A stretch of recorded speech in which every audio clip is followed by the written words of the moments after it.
আমাকে যেন হাত না লাগাতে হয়। কান ধরে টাকা যদি আদায় করতে না পারি, আমি মেদিনীপুরের শুভেন্দু অধিকারী নই। ওর পিসি এবং ভাইপো সব তো ফর্ম ফিল আপ করে জমা দিয়েছে। সাধারণ লোককে বিভ্রান্ত করছে। 12,000 টাকা পায়খানারও খেয়ে ফেলেছে। যারা পায়খানা খায় তাদের থাকার দরকার। 7ই ফেব্রুয়ারি যত গাছ থেকে ছাদ থেকে বাজ পড়ে সাপ কেটে মরবে, সব করবে এগুলো সব ঢপবাজি, এদের মিথ্যাচার সবাই জানে। দাদা একটা বিষয়, সেটা হচ্ছে এসএসসির আজকে রেজাল্ট বেরিয়েছে, 60 নম্বরে পরীক্ষা হয়েছে, পুরাতন সকলেই পরীক্ষা দিয়েছেন এবং তারা নম্বর পেয়েছেন।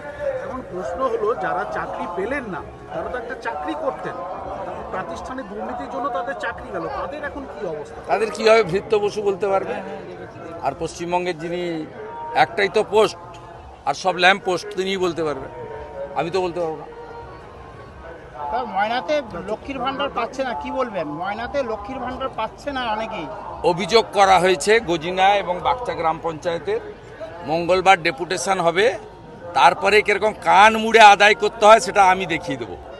কান ধরে আদায় করব, ওটা ওদের বাপের টাকা না, সরকারের টাকা। আমরা কোনোদিন বলি না যে রেশন পাচ্ছে মোদিজির টাকা, কখনো বলি না পিএম কিষাণ সম্মান নিধি দিয়ে আমরা মোদিজির টাকা। ওর বাপের টাকা নাকি? হ্যাঁ, ট্যাক্সের টাকা, আরবিআই থেকে লোন করা টাকা। সব দলের লোক পাবে, সব ধর্মের লোক পাবে, সব ভারতীয়রা পাবে। মঙ্গলবার ডেপুটেশন হবে, আপনাদের মাধ্যমে এখানকার বিডিওকে সতর্ক করে দিয়ে গেলাম, আমাকে যেন হাত না লাগাতে হয়। অশোক দিন্দার নেতৃত্বে ডেপুটেশন হবে। আমি সম্রাটকে বলে দিয়েছি, গজিনার উপপ্রধান ছিল, বলে দিয়েছি কি করতে হবে। কাগজ তারা প্রস্তুত করেছে। কান ধরে টাকা যদি আদায় করতে না পারি, আমি মেদিনীপুরের শুভেন্দু অধিকারী নই।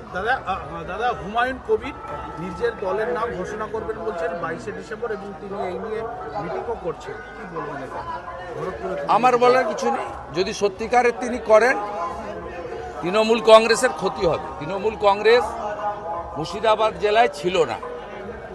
1998-তে তৃণমূল প্রতিষ্ঠা হয়েছিল। মমতা ব্যানার্জি, মুকুল রায়, পূর্ণেন্দু বসু, ইন্দ্রনীল সেন অনেককে দিয়ে এক্সপেরিমেন্ট করে মুর্শিদাবাদে তৃণমূলকে আনতে পারেননি।